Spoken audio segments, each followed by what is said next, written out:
There's nothing like a good jazzy Christmas tune.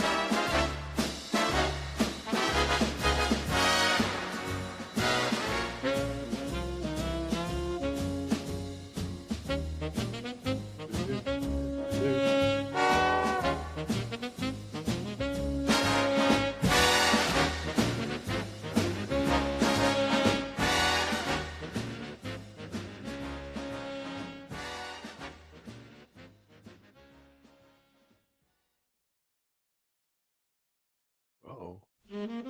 The song wasn't long enough. It's restarting. What is up with that? Just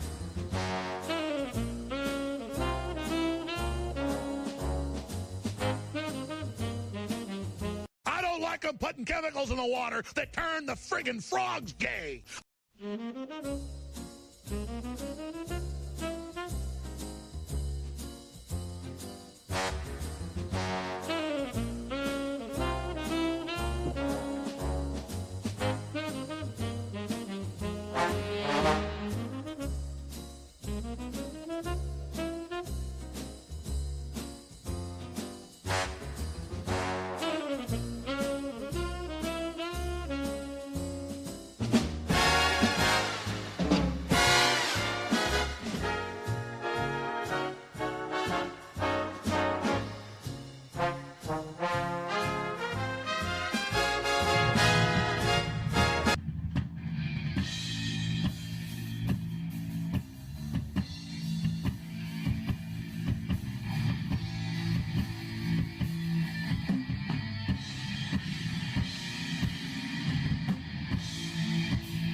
Do it.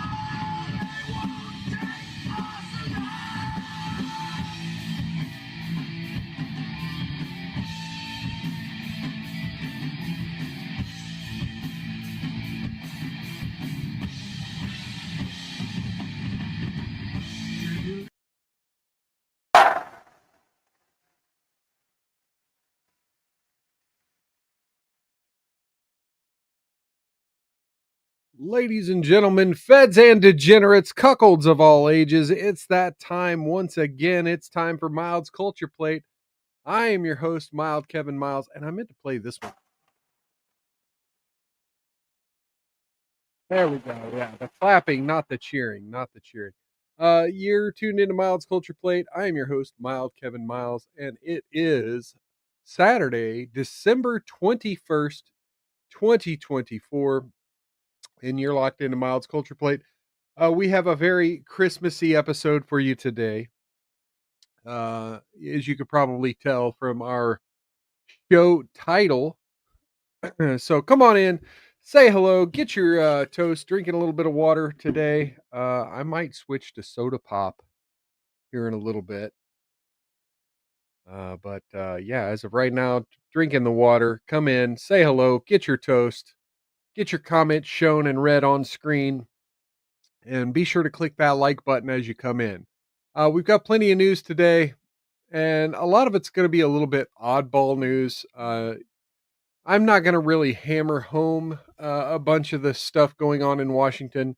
We do have a few stories from Washington, and let's go ahead and get into some of that now.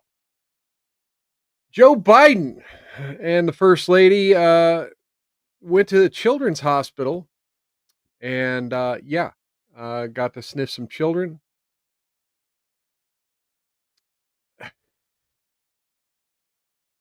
President and First Lady visited privately with patients and their families for photos at the Children's National Hospital before Jill Biden read "'Twas the Night Before Christmas" to a group of patients in the atrium. As she read, the president, seated beside her in a matching red chair, played a game of catch with the toddler. Biden made faces at the child and at one point briefly got him to sit up on his lap. Reading and entertainment, Jill Biden said after she finished reading. The audience laughed. Oh, wait. What? Oh, reading and entertainment. See, they should have just bolded the and. The president then asked permission to make a brief statement and sought to lift the children's spirits, saying he knows it's a tough time for them to be in the hospital. Keep up the hope. You're in our prayers. You're in our thoughts. And thank you for letting us join you, he said. The visit continued a tradition dating back to First Lady Bess Truman, the president's wives bringing holiday cheer to children who are too ill to be home for Christmas. President Biden has joined his wife on all 4 of her annual visits. It has not gone unnoticed. We've never had a president join for 4 years in a row straight. You've set a high bar. Michelle Riley Brown, president and CEO of the hospital, told it. So there you go. More parents letting Joe Biden near their children. Fun times, fun times. Oh, and then the Pentagon says that the number of U.S. troops in Syria has been much higher than reported. This is we've been briefing you regularly that there are approximately 900 U.S. troops deployed to Syria. Press Secretary Brigadier General Ryder told reporters during a press briefing on Thursday. In light of the situation in Syria and significant interests, we learned those numbers were much higher. Ryder asked to look into the numbers, and he said he learned on Thursday that there are about 2,000 U.S. troops in Syria. It was explained to me that these additional forces are considered temporary rotational forces that deploy to meet shifting mission requirements, whereas the core 900 deployers are on long-term deployments, he continued. As you know, for many of our deployments, numbers will fluctuate from time to time. But given that this number is significantly higher than what we've been briefing, I wanted to let you know as soon as I found out this information. They're just on rotation, shift change for deployment here. Yeah. Liar, whore, you know it. Cookie, Shut Up I Can Cook over on YouTube. Cheers and welcome.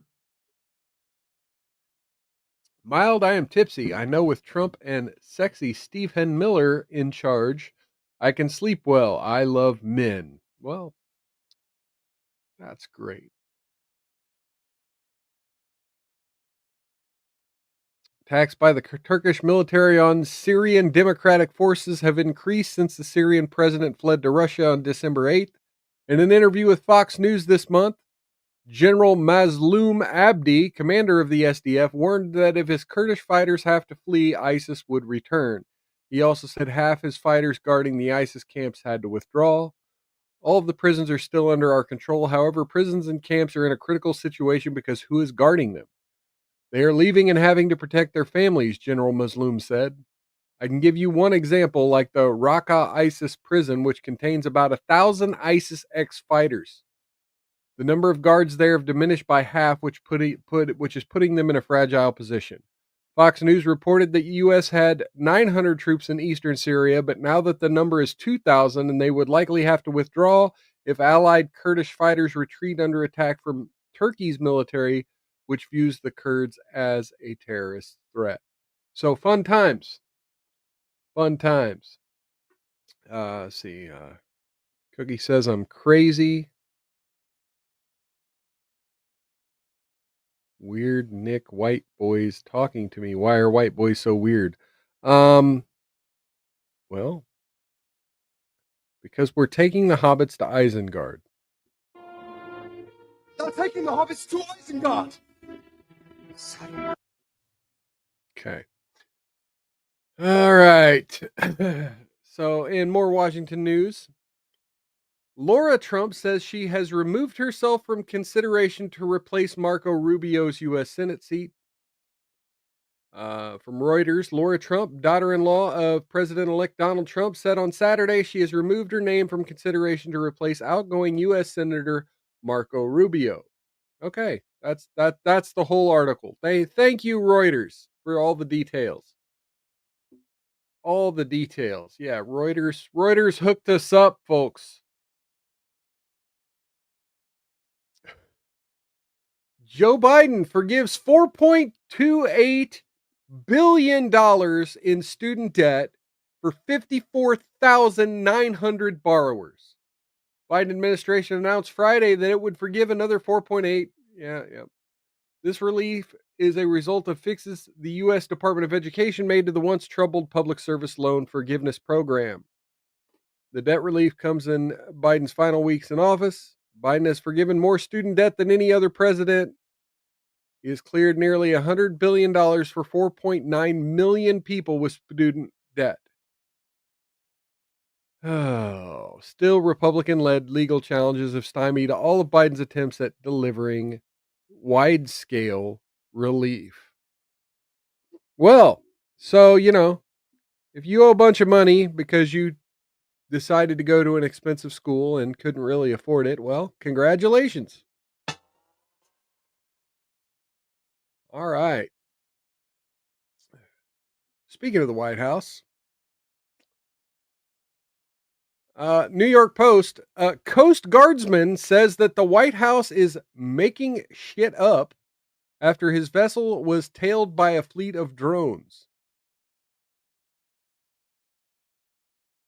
We've got another drone story. What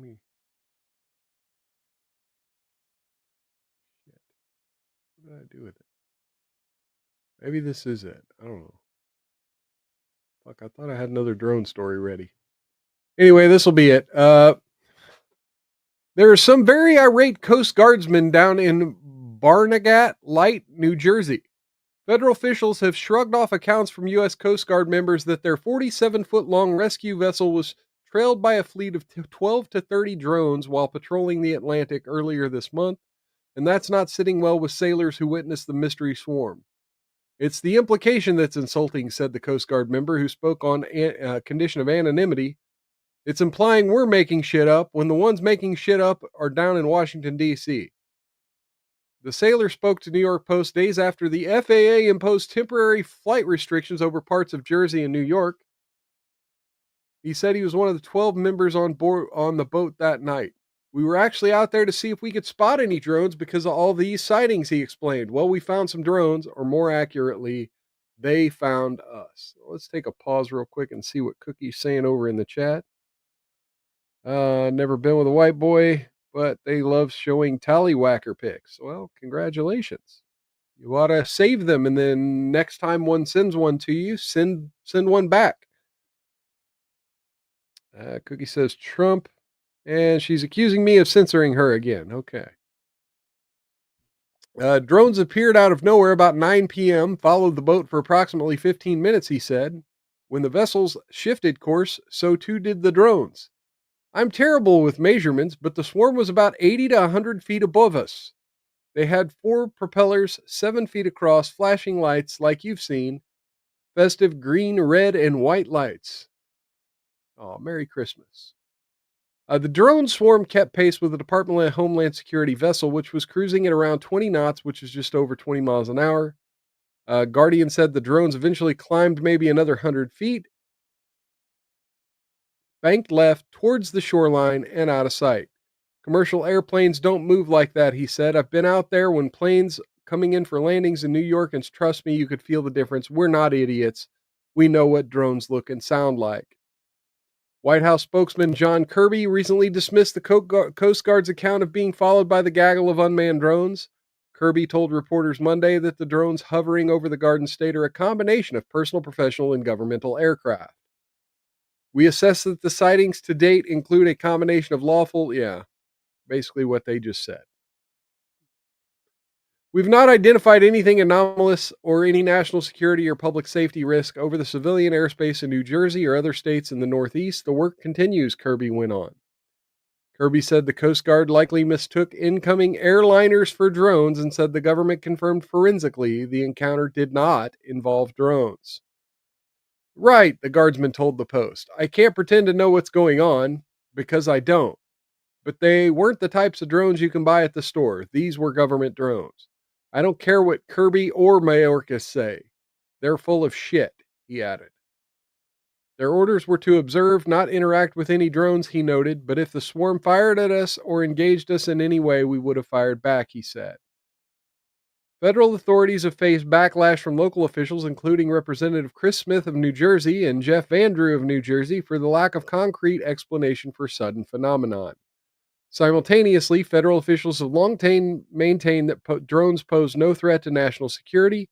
More than 1,000 drones have been spotted above New Jersey since November 18th, with dozens of others reported in New York's airspace. Well, then, No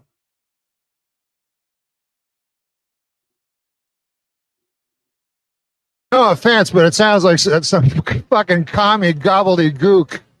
All right. Cookie's still accusing me of censoring her. Let's get into the title story. Y'all ready for the title story? This might be a long one. This is going to be an interesting, human interest piece.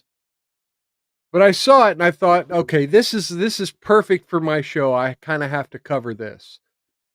It was behind the paywall on Wall Street Journal. However, MSN has kindly shared it with us outside of Wall Street Journal's paywall. Hey, we got Still Not Banned here saying Wave Tree Heart. So yeah, Wave Tree Heart. Heart right back to you. Uh-oh. Putting my phone down near audio devices again. All right, so let's do this. It pays to have a long hair and a beard in Utah. Jesus models are in demand, from Bradley Olson of the Wall Street Journal. Bob Sagers was walking around an indie music festival in Salt Lake City when a friendly stranger approached and asked for his number. Has anyone ever told you you have a Jesus look to you? The man asked, according to Sagers, a 25-year-old who works as a cheesemonger at a grocery store. It wasn't a pickup line. The man's wife was looking for an artist looking for religious models. I didn't really get that a lot, says Sagers, who is 6'5" with dirty blonde shoulder-length hair and a beard he says gives the Irish and Scandinavian vibes. I make for a pretty tall Jesus. And so that was Sagers began as a side hustle for a savior.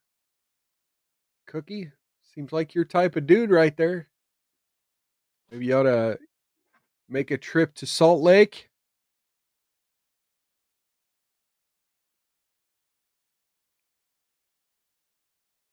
Models who look like Jesus are in high demand in Utah.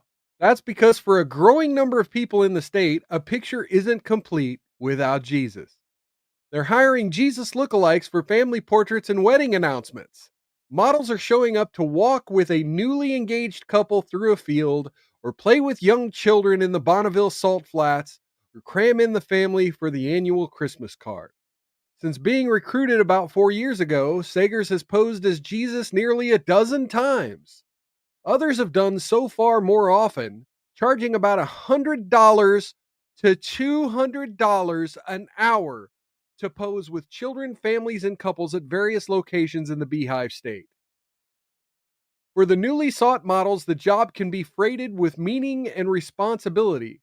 Lookalikes find that people expect them to embody Jesus in more ways than the hair and beard. Some models said they feel like a celebrity when they don the robe and get treated like one too. One felt compelled to remind an onlooker that he wasn't the real Jesus. Others said they've had their own semi religious experiences on the job. Oh my God, look at these photos. Look at this shit. Hit me up. I know I'm not a spitting image of Jesus, but for $200, I could buy some beard dye. In the fall of 2020, Michaela Avalos hired a friend's brother to pose as Jesus for pictures with her children. The 28-year-old runs a photography business in Ogden and wanted her children to be able to see the photos of themselves with Jesus every day. Most Christians have Christian artwork in their home, she said. This is the way to make it more personal, more catered to an individual. When she put the pictures on Facebook, she was inundated with comments and private messages from people who wanted similar photos. Avalos created a waiting list and started doing shoots with the model on Antelope Island, an outpost in the Great Salt Lake full of backdrops that pass for an Anno Domini Middle East. She has photographed about 50 or 60 groups. Oh. When families sign up, she has a few warnings. If your kid doesn't like taking pictures on Santa's lap, he probably won't like this experience with Jesus either, she says. Kids either love it and it's the best thing ever, or it's a terrifying moment and it's traumatizing. Finding a model can be difficult. Now, here's the key paragraph to this whole news story. I want you folks to listen up closely. Areas of Utah with high concentration of Mormons, who also call themselves Latter-day Saints or LDS, tend to lack the potential for Jesus doppelgangers. Some men who work or volunteer for the church, one of the state's largest employers, are required to shave every day and keep their hair short. So, yeah, you can't be Jesus looking like that, folks. Brigham Young University, the church's flagship higher education institution in Provo, Utah, requires students and employees to abide by an honor code that includes being clean shaven. Those who may need a beard or long hair for health or other reasons have to seek a special exemption or a beard card. Sanglan86 has showed up in the chat over on Rumble. Cheers and welcome. Good seeing you, my friend. Cookie's leaving because Sanglant showed up. You see, Cookie, you're leaving when I'm showing these wonderful Jesus models on the screen. You claim to like white guys, but Jai Knighton, a professional model who's posed as Jesus in a number of family portrait shoots since 2021, said he kept himself clean-shaven at BYU, but eventually found work as a model and actor after he graduated and grew out a beard and longer hair. Portraying Jesus can be tricky, said Knighton, 32. One person who hired him wanted him to be, quote, the most Christ-like person you can be, or people will be able to tell through the photos that it's not real. Others were more relaxed, asking him to smile and enjoy himself. Knighton said he tried to portray Jesus in a way that's similar how he's predicted in The Chosen, a series that has gained following among Mormons and other Christians. Actor Jonathan Rumi's Jesus is warm and jovial, often laughing with his disciples. Stoic Jesus is intimidating, Knighton said. A Jesus who smiles and pats you on the back is much more relatable. Sanglan says Cookie's just afraid of finding paradise. Yep. Terry Hilker was posing for photos in the Salt Flats when a woman approached him and asked him if he could walk with her a moment and hold her hand. You know I'm not the real Jesus, right? Holker 50 said when he remembers asking the woman. She told Holker she had been looking for a sign from God when she was driving by. It's difficult to pinpoint what sparked the rising demand for Jesus models. Photos or paintings of Jesus have graced homes for hundreds of years. However, in Utah's pantheon of New Age Jesus models, Holker stands out as an early adopter. About a decade ago, Holker, a church member, asked a friend to make him several high quality robes and set up a photo shoot as a gift to his mother. My mom went nuts, said Holker. She made scores of copies of the photo, printing them on canvas, framing them, and giving them away as gifts for Christmas, weddings, and welcoming new neighbors. Holker has posed as Jesus in many photos, but hasn't charged anyone for the privilege. He has sold his Jesus prints at gun shows to recoup the printing costs. I don't know how many homes in the Utah Valley have a picture of me in their living room, he said. If you look at a Jesus picture and you don't know the model, you might be like, whoa, it's Jesus. But if you know the person, it hits different. People are like, yeah, this is my neighbor's son. So there you go, fellas. If you look scruffy, like I look scruffy, like I need to dye my beard a little bit. But yeah, you can make some money by going out to Utah and taking pictures of people acting like Jesus.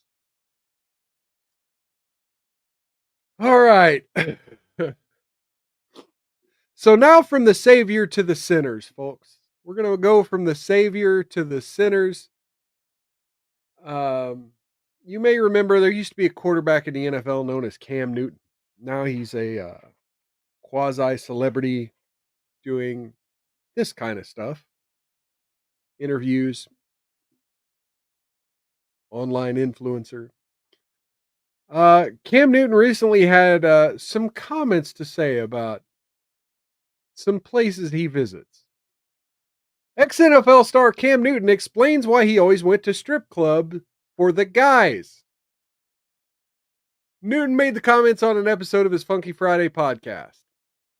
One-time NFL MVP Cam Newton admitted to have taken part in a night or two at a strip club in the past, like thousands of other men across the United States. No problem. However, he raised eyebrows about the reason behind going to the clubs. He said in a recent interview that he was going there to compete with some of the other men there and not so much for the female dancers. Cookie's going out to flirt on Twitter and watch Jack Bauer. All right, drink some more wine.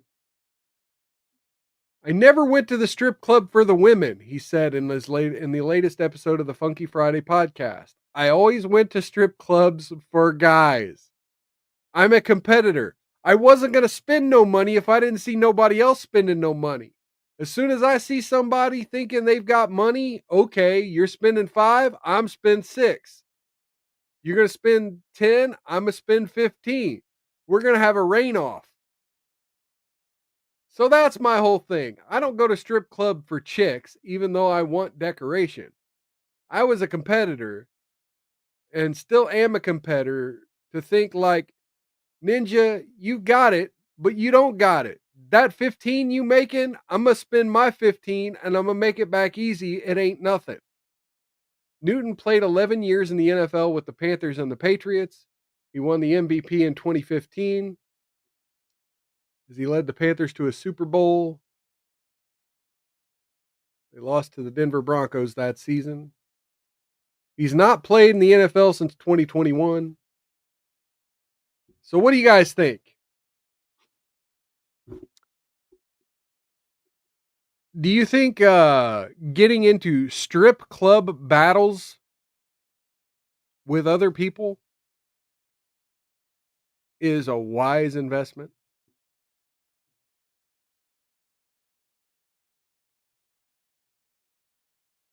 Do you think throwing $15,000 at a stripper because some other dude threw $10,000 at a stripper makes you more of a man? Come on, folks.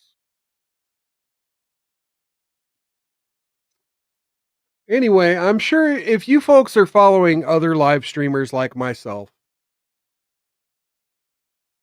I'm sure you've seen the next story. We're going to talk about it just a minute, just because in my younger days, I've had a lot of experience going to concerts. And so this has been the latest in interesting news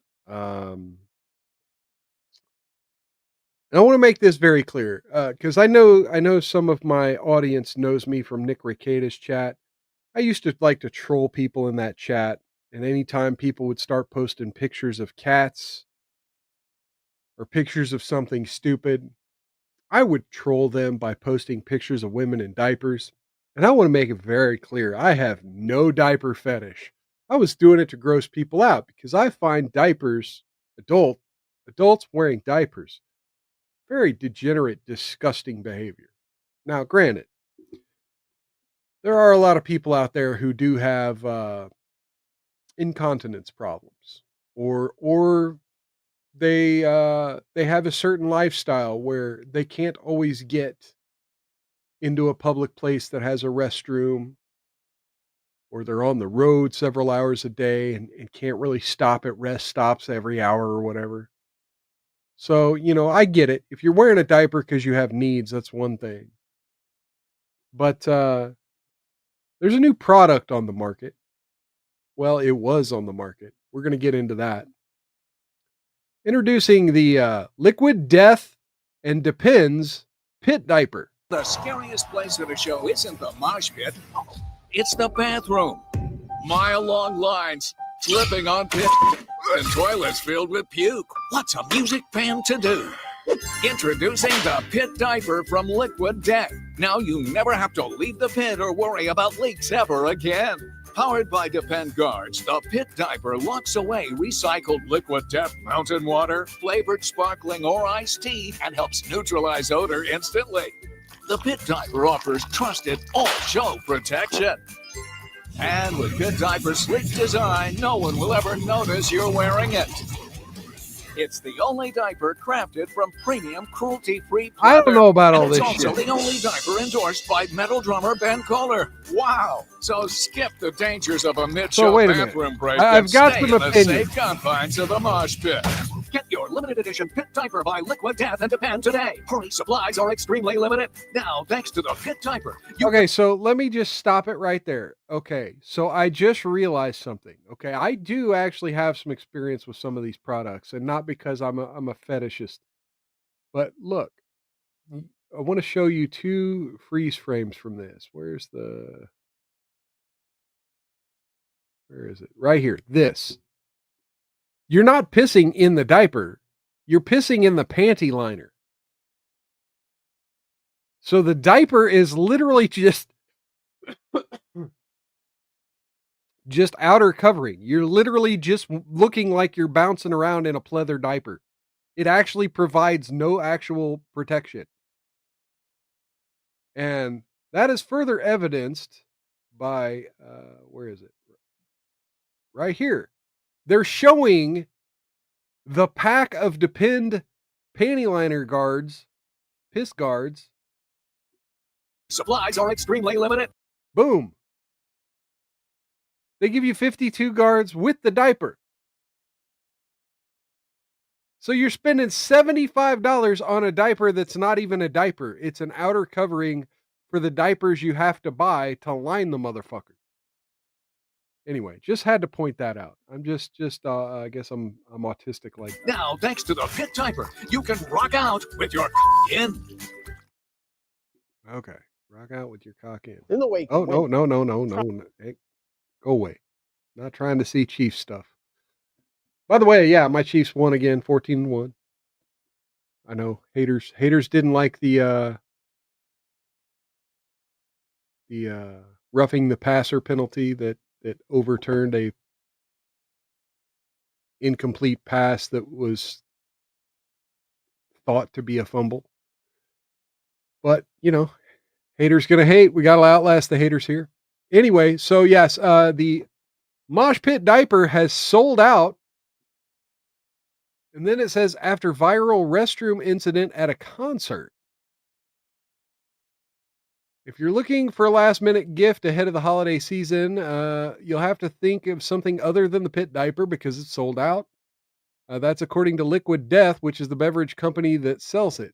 Apparently it sold out following a viral restroom incident at a recent concert in California. The San Francisco Chronicle on Monday reported that a woman was filmed allegedly urinating in the middle of the crowd during a Sabrina Carpenter show at the Chase Center. Footage appears to show the woman squatting to relieve herself. The crowd reacted with a mix of shock and disbelief, with some attendees sharing their surprise on social media, posting photos with the makeshift signs that read, "I got peed on in the pit to see Sabrina." The media outlet reported, also speculating that the pit diaper might have come in handy. The product is a $75 faux leather diaper that was designed especially for music fans to wear while rocking out in the mosh pit. The goal is to relieve yourself without missing a beat or dealing with long lines and nasty restrooms. According to Death Liquid, the pit diaper is an innovative new solution to help fans like you stay in the safety of the pit and still enjoy great tasting liquid death you love. Its absorbent pad locks away drinks to give Dans the protection throughout the entire show. I think it's supposed to be fans. Liquid Death said each pit diaper comes with a pack of 52 Depend guards which help neutralize the odor. Website noted it's a funny beverage company who hates corporate marketing as much as you do. Blah, blah, blah, blah, blah. Kill plastic pollution. Still not banned here with a vomit emoji. Sango said forgot mountains of Coke. And question, are they made by Canadian elves?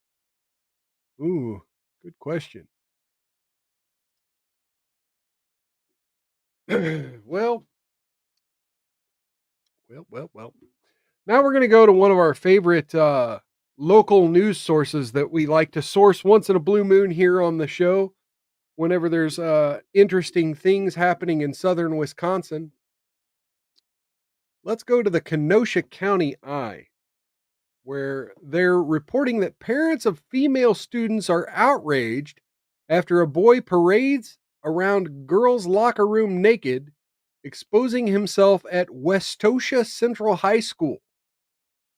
Several parents of female students have contacted Kenosha Eye with a very serious concern, according to allegations shared with Kenosha County Eye by multiple sources. A boy has been using the girls' locker room to change at Westosha Central High School. He stares at the young girls while they change and makes them feel very uncomfortable. Some of the girls began to use the stalls to change. When they would exit, the boy would be exposing his penis and rubbing himself with lotion. He claimed to the girls that the lotion was to prevent chafing. This is the gym teacher. The boy changes in the full nude, often exposing his peenie and bits. Many girls, some or most freshmen, approached the gym teacher, Miranda Hopkins. Hopkins told the girls that the boy, quote, identifies as a girl, so they have to let him have access. Miranda is in no relation to local school board member and teacher Brian Hopkins, nor his father, Salem Lakes trustee Bill Hopkins. There is a family locker room in the school that the girls started using, but Hopkins told the girls they can't use it and to stop stirring up drama. The girls then stopped changing in the locker room and went to gym class without proper gym attire on. The school punished them by marking down their grades and handing out unexcused absences. Multiple parents have called the school multiple times, and the school leadership finally called, seemingly tried to address the issue. The girls were told that the boy is no longer allowed in the female locker room, but they say he isn't listening to the directive. One girl was allegedly assaulted by this boy as she told him to put his dick away, and he pushed the girl. He was suspended for this violence and or smashing a Chromebook in a fit of rage against another student. Some students have told school staff that the boy has threatened to, quote, bang bang up the school, but they say the teachers laughed it off and told the students not to be dramatic. This boy, when he attended Salem, was also in constant trouble for violent behavior. One father told the Kenosha Eye, I find it unacceptable that a 14-year-old girl is required to change in front of a 16-year-old boy to complete a required class in school. I don't feel like the district is taking it seriously. Kenosha Eye made contact today with John Ginrin, Westosha's administrator. He told us, unfortunately, I'm not able to comment on your question regarding the student as it deals with student privacy, including records and discipline. Kenosha contacted the county sheriff's office. Kenosha Eye contacted a Kenosha County Sheriff's Office spokesperson today who said the sheriff's office has not received a complaint about these allegations, but will be looking into them. The school district just voted to allow boys in the girls' locker room and sports, and some wondered what could go wrong. Well, apparently, this is what could go wrong. We'll keep you updated as we learn more. Thank you to Kevin Matheson of the Kenosha County Eye. Still not banned here says, yikes. Yes, yikes. But, you know, if your faith in humanity wasn't shaken by that story, let's look at some of Joe Biden's handiwork from the week, huh? Black widow who killed 3 lovers for life insurance has been freed via Biden's historic clemency initiative, leaving the former prosecutor pissed off. A Maryland woman dubbed the Black Widow, who was suspected of killing 2 of her ex-husbands and another lover, was freed by Biden on Wednesday in his latest clemency initiative intended for nonviolent criminal offenders, a move that left her former prosecutor pissed off. Josephine Gray, a grandmother who's known for wearing flashy clothing, was put behind bars for 40 years in 2002 for insurance fraud relating to the deaths of 3 men between 1974 and 1996. Investigators at the time said she either assisted or killed her lovers and found voodoo materials like dolls filled with needles. She was initially charged with murder, but was convicted on a federal insurance fraud charges and avoided another murder trial after her attorney argued she would likely die in prison as she was 55 at the time. But to prosecutors' surprise, she was freed after she found herself on Biden's long list of 1,499 commutations, which the White House celebrated as the largest presidential clemency in modern history. Sangland 86 said, that's why you teach your kids how to use a Bic stick, a cheap pen. All right, yeah. This doesn't feel like a rule of law moment for the Biden administration, James Trusty, who prosecuted Gray in Maryland, told the Washington Free Beacon. It pisses me off, as you can imagine. All of Gray's suspected victims were found shot dead in their cars, including a lover of 6 years and 2 former husbands. Prosecutors at the time claimed that Gray, a former custodian and grandma, was practicing voodoo and had her lovers kill for her through her charm and influence. Like the Black Widow spider, she basically kills her mates, and in this particular case, she did it 3 times. Douglas Gansler, Montgomery County State's attorney, told NBC's Today Show in 2002. All right. Clarence Goody was Gray's lover before he was found dead. His brother Linron said he was not surprised about the charges in 2002, given her past behavior. Sometimes you can sit in church and look at a person and see something else in them, he said. You could see the devil come out of Josephine. Gray was also suspected of killing 2 of her husbands. Norman Stribling, her first husband, was found dead in his car in Maryland in 1974. Her second husband, William Gray, was also found dead in the trunk of his car in 1996, with investors claiming she had convinced Clarence Gray to kill him. Clarence Gray was also found dead in his car in 1996. The White House did not respond to why she was on the list.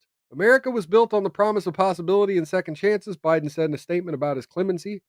I have great privilege of extending mercy to people who have demonstrated remorse and rehabilitation, restoring an opportunity for Americans to participate in daily life and contribute to their communities. I will take more steps in the weeks ahead. My administration will continue reviewing clemency petitions to advance equal justice under the law. Let's go, Brandon. I agree. Sangland says, can we get her to date Congressman? Oh, God, yes. Please, let's get her to date Congressman. I mean, look, let me just do a brief addressment of the things that have happened in Washington, D.C. over the past few days. So on my show on Wednesday, we covered this omnibus spending bill. They've had several versions be introduced and shot down. I guess they stayed up. They managed to get one passed in the wee hours of the morning last night. And now they're all playing the blame game. I still don't know what all's in the bill. There's apparently some relief aid for disaster victims. That was one of the main points of contention. There's a lot of talk about how President Trump wanted the debt ceiling raised. That didn't happen. But here we have the new narrative. The new narrative. Let's hear from Pocahontas on what the new left-wing narrative is. But we actually are now getting our first taste. This is it, live and in living color, about what it means to have this Doge right out here and what that's going to mean. And that's where Elon Musk's fingerprints are all over this. Because, for example, what this bill says is, oh, let's get rid of funding for research on pediatric cancer. Let's get rid of funding for research on early detection of cervical cancer. So we're now no longer going to look for cancer because Elon Musk said so. This is the desperate attempt at left-wingers to make the rejection of pork spending look like it's going to affect your daily American, we're going to suffer because we're not going to detect cancer. We're all just going to die of cancer. Meanwhile, these are the same people who were creating all the COVID restrictions that kept people from going to hospitals and getting their cancers detected. These are the same people who had people terrified that if they went to a hospital and was detected like with COVID, that they would be forced to lock down, that they wouldn't be able to go to work. But now, no, it's Elon Musk. It's Elon Musk stopping pork barrel projects from going into our government spending bills. He's responsible for cancers not getting detected, folks. And breast cancer. Let's get rid of funding for research on children with Down syndrome and on sickle cell anemia. Let's get rid of those things so that we can make way for tax cuts for billionaires. That is Elon Musk's notion of efficiency. It is. But we actually are now getting. So that's the new narrative from the left wing. Feel free to shut it down wherever you see it. Thank you, Elizabeth Warren.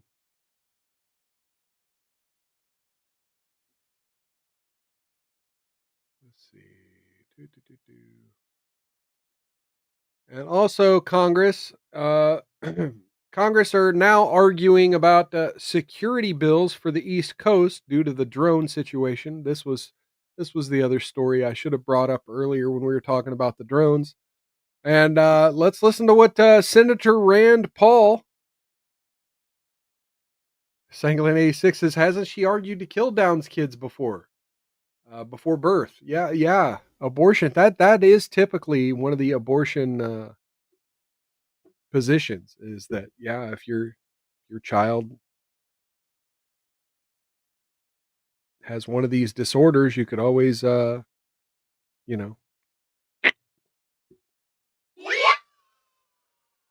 Anyway, so here's Senator Rand Paul on the drone security issue as it's being discussed by our Congress critters right now. Uh-oh. Law enforcement significant. The bill before us would grant law enforcement significant authority to intercept private electronic communications without consent. For example, the bill would allow the government to conduct dragnet surveillance of the phones innocent Americans traveling through U.S. airports, as long as the government claims they are doing it to neutralize a drone. So in order to look at the information that might be coming to a drone, it may be that you capture all the information of everybody surrounding an airport or everybody who lives near an airport. Once you have all that data, what are the assurances that the government isn't looking at your data in addition to the data that may be related to flying the drone? This is not just about security. It's about unchecked government overreach. It's about capitalizing on fear and media-driven hysteria to jam through sweeping legislation that could violate the civil liberties of American people. Congress has a constitutional responsibility to serve as a check on the executive power, not as a rubber stamp for it. Yeah, meanwhile, they're not telling us what the drones are there for. To deal with drones, the federal government already has the power to stop any drones that are in airspace around airports. The federal government already has the power to protect its air bases. So if there is a significant problem here, the Biden administration needs to come forward and let us know, who are these drones? Who's operating these drones? What is the federal government doing to protect either airports or bases from this? Instead, we are told by the Biden administration there is no threat to our national security. So let's first insist on truth and transparency. There's no threat except for we need power operating up legislation that is feel good, pat somebody on the back and say, oh, we've done something about drones. We are strong on drones. Congress has a constitutional responsibility to serve as a check on executive power, not as a rubber stamp. We owe it to the American people to demand compelling justification, meaningful safeguards, and full transparency before granting any new surveillance authorities. We are a nation of laws, not fear, not panic, and not manufactured urgency.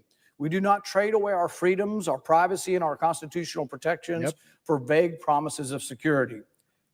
I will object to this bill today, but I am open to talking with the authors of this bill about how we could have enhanced ability to interrupt drone activity, but done while protecting all Americans' constitutional right to privacy. Madam President, I object. All right. So there you have it, folks. So yeah, it's time to contact your senators and tell them that when it's time to cast a vote for this shit. To the no, to the no, no, no. Oh, no, no, to the no, no, to the no, no.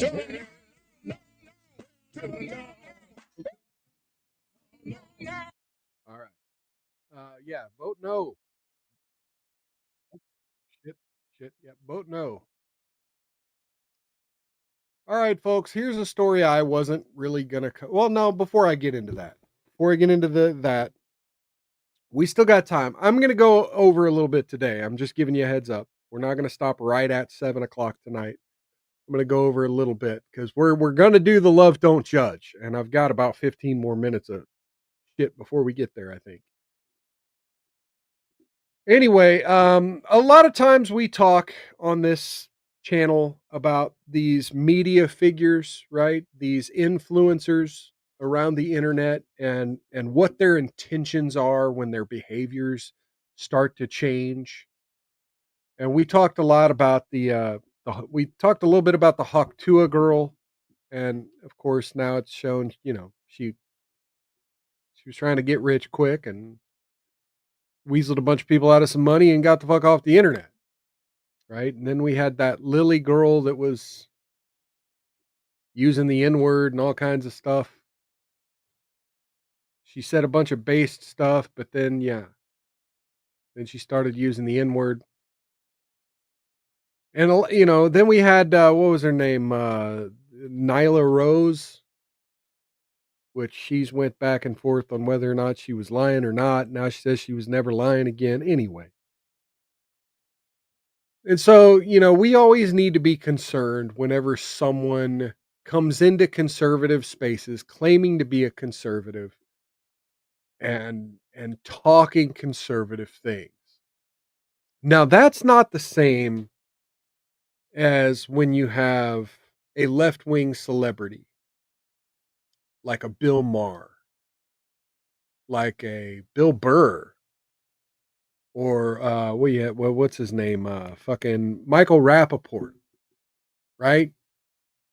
Who for years says completely whacked out left-wing stuff. But then you can tell, like, one of their issues got hit with the establishment landmine, right? They realize the establishment's fucking lying to us. And they start just they're not right-wingers. They never claim to be right-wingers. Michael Rappaport still calls Trump Pig Dick Donald Trump, even though he voted for the man.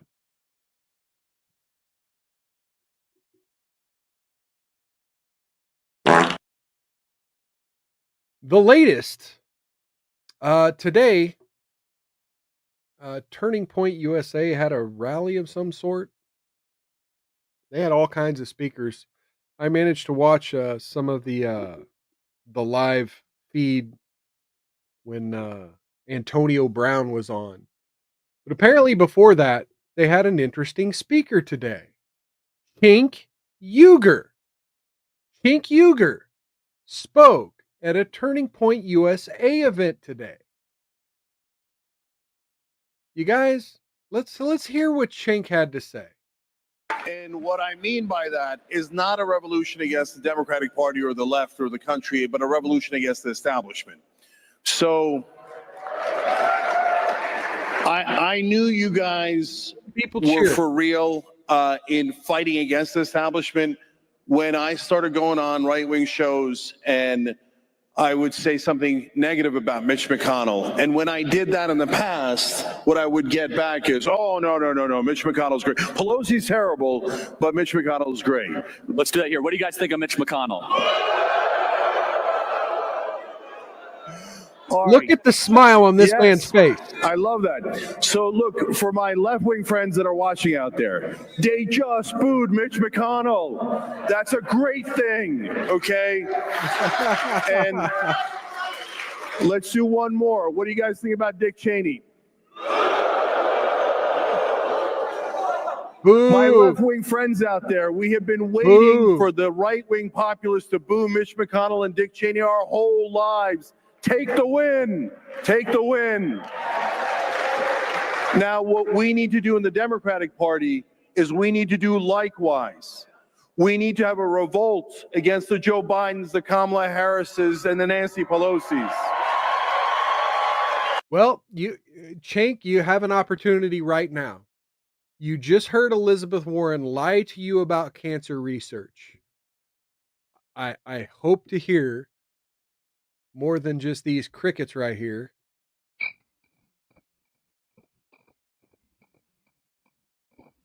I hope the left wingers have more than these crickets when it comes to the lies that are being told by Hakeem Jeffries, also parroted the same thing, and Elizabeth Warren. But we'll see. We'll see. I mean, I may be asking too much. I mean, Cenk Uygur's still a left winger. He's not here representing the Republican Party or right wingers or whatever. He's doing what we ask people to do all the time. Realize that the establishment wants us to fight and that we might have something in common that we can fight for together against the establishment. So we'll see. We'll see. And the Hillary Clintons, and now all of a sudden the Dick Cheneys. Yeah. What are they doing on our side? Are you guys nuts? Right? I have to interject. When all of a sudden Kamala Harris was doing the Liz Cheney thing, I said, does she want to lose? I mean, what's amazing is I said the same thing. Look, Dick Cheney polls at 13%. What lunatic thought it was a good idea to wrap yourself around Dick Cheney? I mean, when we started the Young Turks 22 years ago, longest running show in internet history, first ever YouTube partner with original YouTubers, one of the driving forces was get Dick Cheney out of office, right? And now for Kamala Harris to come full circle and say, oh, I've got 90 corporate CEOs backing me, and I've got all these executives on my side, and I've got Dick Cheney and Liz Cheney on my side, was so counter. So again, now contrast this with what Elizabeth Warren was saying. You got Elon Musk and then that's the other narrative is, oh, billionaires shouldn't influence politics. Well, who the fuck? Yeah, Dick Cheney was vice president. But essentially, he's mostly just a fucking businessman. The Harris campaign was backed by billionaires. Cheney's a billionaire. I want to see the left wingers disavow the billionaires on their camp. And everyone's been pointing out the Soros money, but that's the obvious. The Soros money is the obvious. I want them to go all the way down to Oprah. Like Soros, yeah, sure, the obvious money. But Oprah, Dick Cheney, Jay-Z, there's money.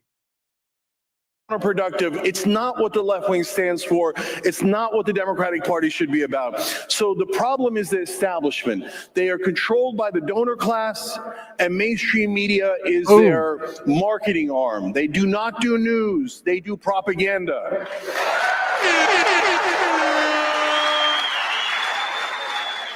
And one more thing. What I want you guys to recognize is that mainstream media, you think is against you. You think they're against the right wing.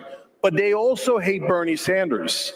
And they also hate me. And they also hate the populists on the left. What mainstream media really loves is the establishment and the elites. They're against all of us combined. And if we dare unite on issues we agree on, they will be livid, and it'll be a beautiful day in America.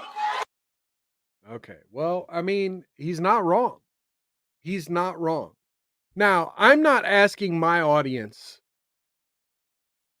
to tune out of Mild's Culture Plate and InfoWars and Steven Crowder and go watch the Young Turks. I'm not asking you to do that.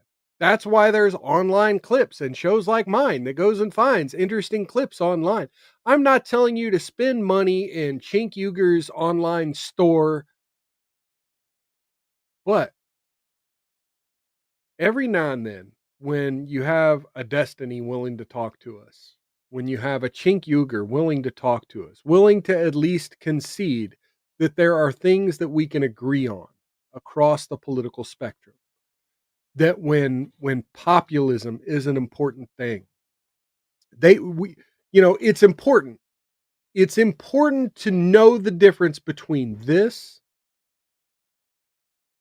and when they're trying to sell us, for example, an OnlyFans star acting conservative, right? Hey, we got neurodivergent one in the chat over on Rumble saying smash the thumb. Smash that thumb.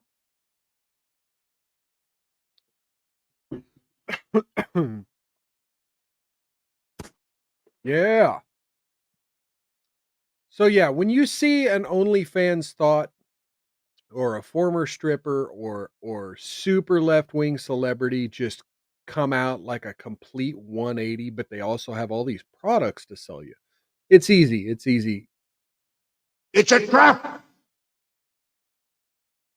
But when you hear Cenk Uygur, who, yeah, his ratings may be tanking right now because all media figures ratings are tanking after the election.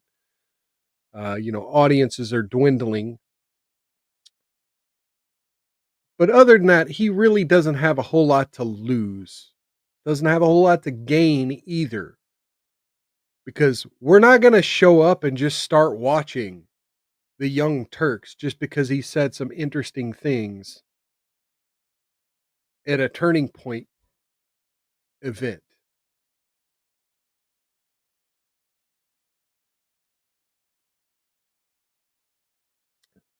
But this is the point of populism. Populism is supposed to reach across the aisle. Populism is supposed to reach out to people we may disagree with. And look, even some of the whores, right? Even some of the grifters, we give them a little bit of a chance to prove us wrong. All right, I'm going to move on now. Speaking of grifters, I want to talk a little bit about the situation regarding Nick Fuentes. If you folks aren't familiar, Nick Fuentes, who was recently arrested for an incident a few months back where an individual showed up on his doorstep after he was doxxed. and he opened his front door and sprayed this woman with pepper spray. He has now been arrested for that and, released on bail. And then a few days back, there was a situation in which an individual had been actually driving around and killing people. And in the midst of this killing spree, they showed up in Nick Fuentes' yard and threatened Nick. Now, love him or hate the guy, honestly, I don't care for him. I think he's hashtag super edgy, right? I think it's a persona he's putting on to be the ultimate internet troll. And I think all of his arguments are mostly disingenuous. But he manages to walk this line where he makes the news constantly. And I kind of defended him a week ago when I was talking about his comments about women. Your body, my choice after the Trump win. I think it was an insanely ultimate troll that a lot of women fell for and a lot of the media fell for. But people are claiming that maybe he wasn't really in danger. Well, he provided receipts. Here is the killer showing up to his home.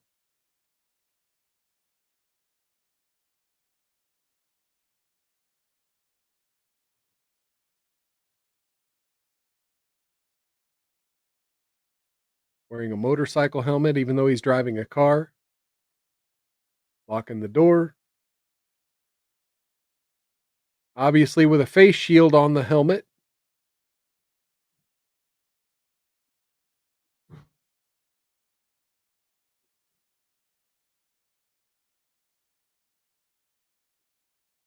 Wow, my dinner cook is being real loud upstairs. Okay, and then here they are walking around to the side, carrying a crossbow and a gun after previously murdering 2 people.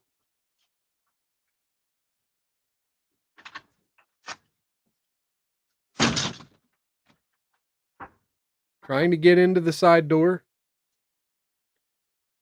Knocking.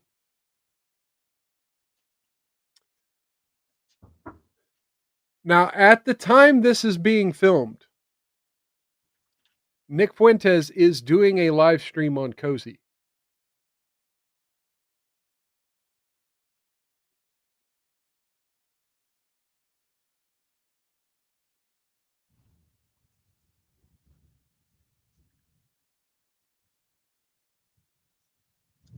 He flips off the window, carrying the gun, muzzle pointed down, checking out Nick's furniture.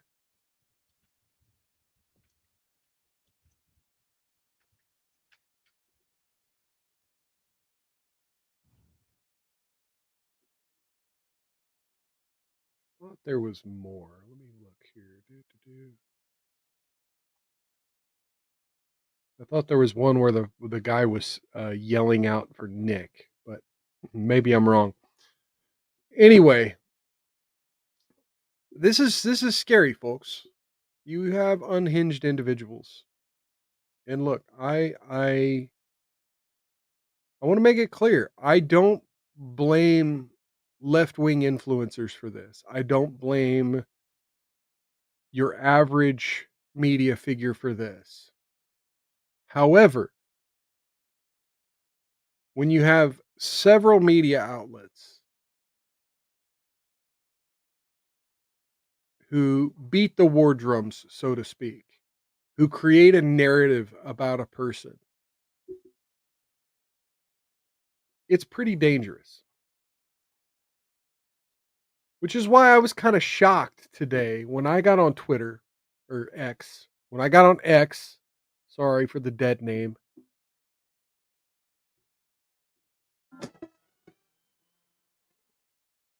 When I got on X and I saw the comments that, what the hell? That Scott Adams had to say. Now, mind you, I think Scott Adams has said just as bad, if not worse, things than Nick Fuentes has said. Right? There are things that I've disavowed. I think there are better ways to go about saying those things. I understand the point you're trying to get across, and I don't necessarily disagree. Let's hear what Scott Adams had to say about the Nick Fuentes situation. Full story of provocative, controversial podcaster Nick Fuentes, who was almost murdered in his home. Did you hear this story? This is so shocking. I didn't even talk about it for a day because I was just sort of looking at it like, oh my God. So somebody murdered, I guess, his family and then went on a road trip to apparently try to murder Nick Fuentes at his house. So knocks on his door. And apparently the only reason that Fuentes didn't answer his door is that he was doing a podcast at that moment. All he had to do was answer the door and he'd be dead. All he had to do was answer his own front door while he was home. But he couldn't because he was on his podcast. It saved his life. Now, I would make the following advice. If you're now we get producing advice. Content that's making people want to drive hundreds of miles to your house and kill you, you might want to think about that. I mean, I do like the fact that podcasters. I mean, are you speaking from experience here, Scott? I mean, have you gotten death threats in the last few years there, Scott Adams? Because it's not always about what you say, right? It's not always about the content you put out. It's about the context in which you say it, and then the way certain media outlets or certain organizations like the Southern Poverty Law Center frame your argument in disingenuous ways, right? This is why I don't like Nick Fuentes and I don't like Scott Adams, is because they could have framed their own arguments in better ways, but instead they just decided to be straight up racist and sexist and you name it. And Sangland says, and if the CIA is paying you. Will say provocative and risky things because free speech allows it. And, as long as it's working in all directions, it can be a healthy thing. But just think about it. Just think about it. Yeah, the reason that I don't worry so much about security, I should worry more about it probably. I mean, I have enough. But I have enough. I don't think I give people a reason to kill me. Do I? You don't? Am I mistaken? Was this not the dude who said move away from black folks? Was that not his big argument for the whole last year? Like not 2024, but 2023. Wasn't that his big, wasn't that what got him canceled from newspapers and got organizations like the Southern Poverty Law Center to come out and write articles about him? Am I wrong about this?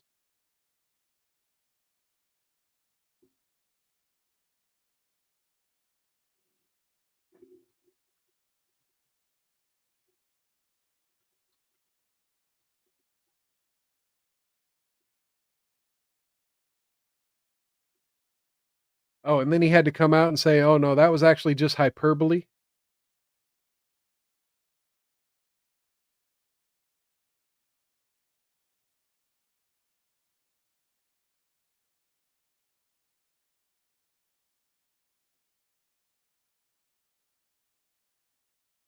If nearly half of all blacks are not okay with white people, that's a hate group and I don't want anything to do with them. And based on how things are going, the best advice I could give to white people is to get the hell away from black people. Just get the fuck away.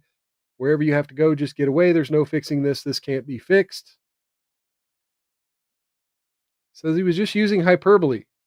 America being programmed to see race first. So he had to walk back those comments.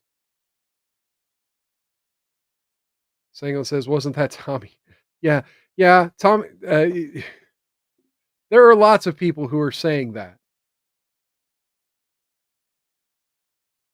But the idea that someone can't get upset with Scott Adams enough over those comments to want to see him dead. And again, it's frightening to me. It's frightening to me that the point he's making in that quote is that America's designed to see race first, and it's hyperbolic, and you got to get the hell away. Well, now you just saw a situation where somebody drove. Here, let me bring this down real quick. Bring up the map. Bring up the map that this person drove.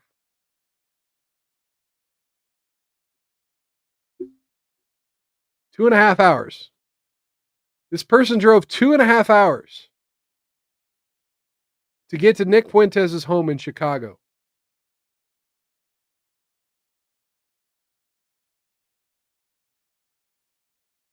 Scott Adams thinks moving away has isolated him or will isolate him from the dangerous people of the world. Neurodivergent one says, yeah, crazy people everywhere. Even people who mock me online, they don't have any reason to kill me. As far as I know, I mean, I'm doing the best I can. Well, what reason would they have to kill Nick? I mean, Groypers would say he got too close to the truth, but come on. He's just an internet troll. He's just an internet troll that's able to be the example of the racist white supremacy of the Republican Party to our mainstream media. And quite frankly, so are you, Scott. To make sure that people see me as trying to be helpful, even if they don't like my politics. I like people to say, well, he's clearly trying to help. You know, that's not what I want, but he's obviously trying to help. That's usually good enough not to make somebody drive hundreds of miles to your house. But to be fair, again, it's not my opinion of you, right? It's the media narrative that's created to make a straw man opinion of you. Whether you meant the things I just brought up or not, that's the media straw man. That's what most people think of when you say Scott Adams, whether that's you or not, whether that's the argument you put forth every day or not. Now, I do agree with him. Be careful. Be careful what lines you cross, because that could be the article that pigeonholes you and forces you to back up. Sanglant and Neurodivergent one talking about the chick, astronaut chick that wore the diaper to shoot up the YouTube. When people are crazy, there's nothing you can do. Yeah. Right? Basically nothing you can do. So there's crazy people everywhere. That's just a horrible little story. So yeah, look. Oh shit. You've had just about every influencer has had some sort of doxing situation happen. So yeah, I kind of throw that warning out there to everyone. You don't know who's watching. I've recently had some interesting social interactions that lead me to believe that there are people who have found me online from my personal life and are judging me based on things I've said on this program. Hey, I have no problem with that. I have no problem with that because I live by the sword. I mock people in a jokingly way, but I try to make sure I'm mocking them for exactly what they're putting on display and nothing else. What they choose, how they choose to behave, and nothing else. And as such, we're going to move on to the Love Don't Judge. If anyone's new to the channel, we do a segment called Love Does Admonish, where we watch this YouTube channel called Love Don't Judge. And we determine whether or not these people's behavior should be judgment-free or whether they require a little criticism for the things that they do and the ways in which they have used love in their life. I thought maybe I had seen this one before, but it does not show up. So I don't think we've done this one. We'll do it anyway because it looks interesting. Dad didn't clone me with his new wife. This Love Don't Judge. is Savannah. She fell in love with Chris. Their relationship began with a lot of scrutiny. The coworkers and the people surrounding us hearing, I'm an abuser, you're a homewrecker, that was a huge controversy. And when the family started sharing their story online, the hate intensified. We basically got destroyed. I would be traumatized if my dad married someone who looks exactly like me. OMFG. I'm gross. I'm a pedophile. I mean, look, let's be honest. Dude found him a young trophy wife. And I think this is a couple years old. I could be wrong about that. But I'd be surprised if they're still together. Trophy wives usually don't last that long. But imagine the dude she starts cheating on this guy with, and imagine being like losing your wife and your daughter to some hot dude because they look alike. Neurodivergent one. Rial's chat got a little spurgy when they came over from Jacob's channel. I seen him mute for someone. Okay. Cool. I'm a sick Today, sick fuck. Savannah will ask her cousin how she really felt about their relationship. Did you have any concerns about our relationship? She's gonna say no. I'm Savannah. And I'm Chris. People say that my wife 44. looks like my daughter.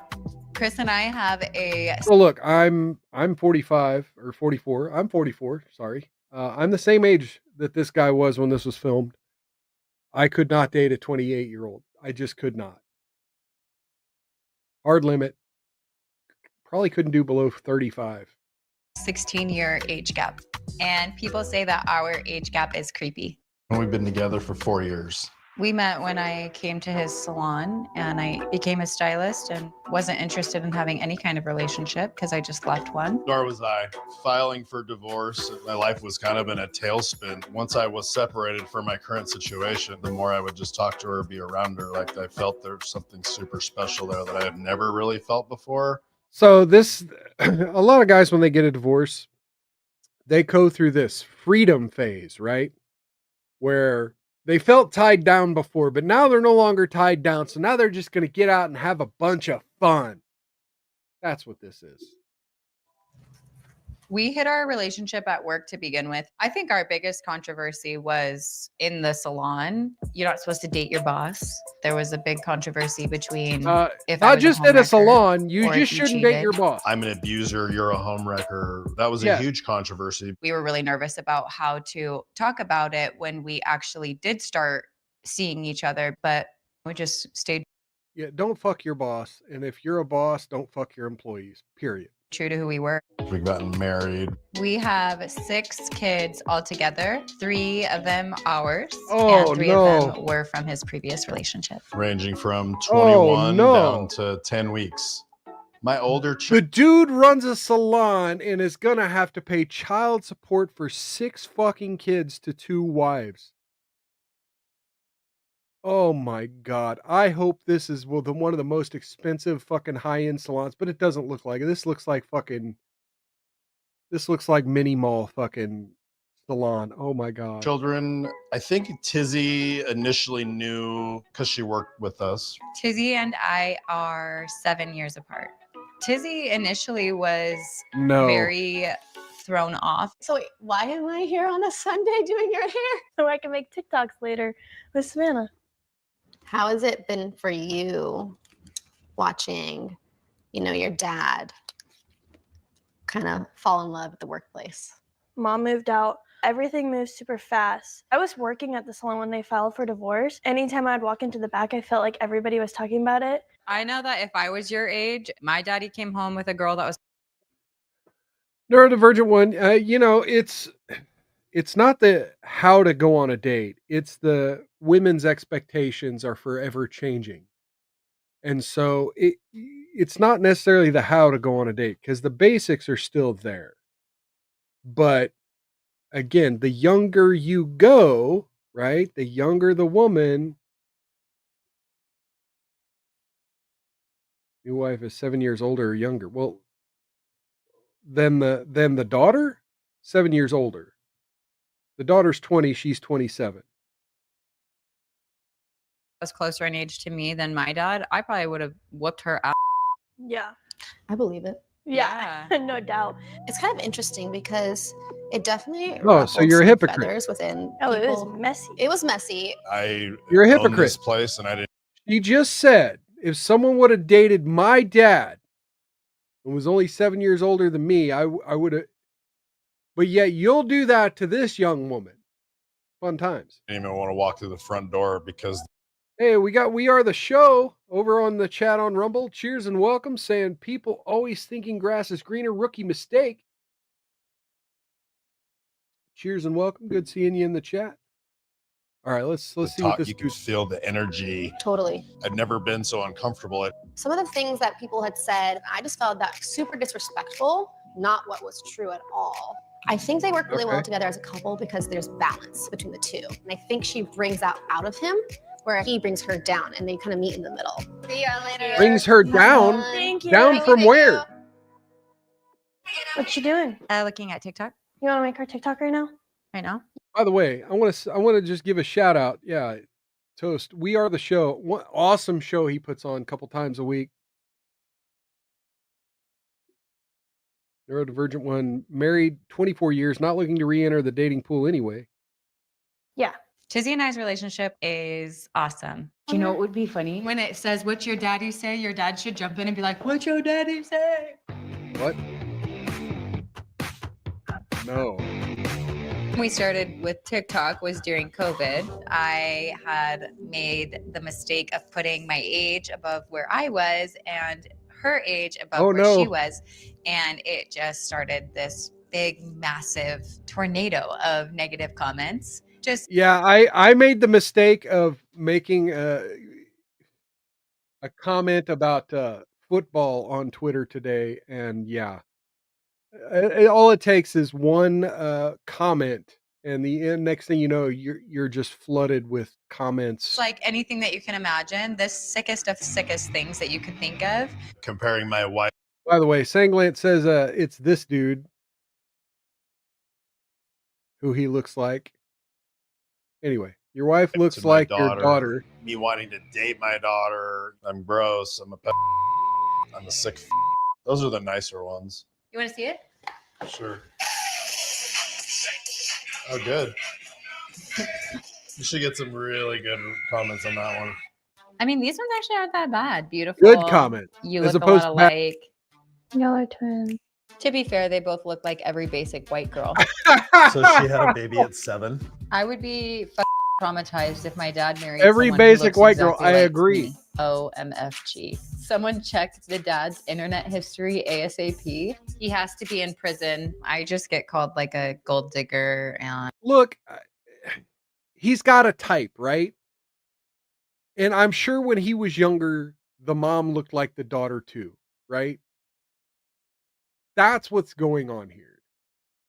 It just, when you get older, you got to realize that the women got to get older too. on daddy issues. When they call me a gold digger, it discredits like how hard I work. Like, I work full time. I'm a full-time mom.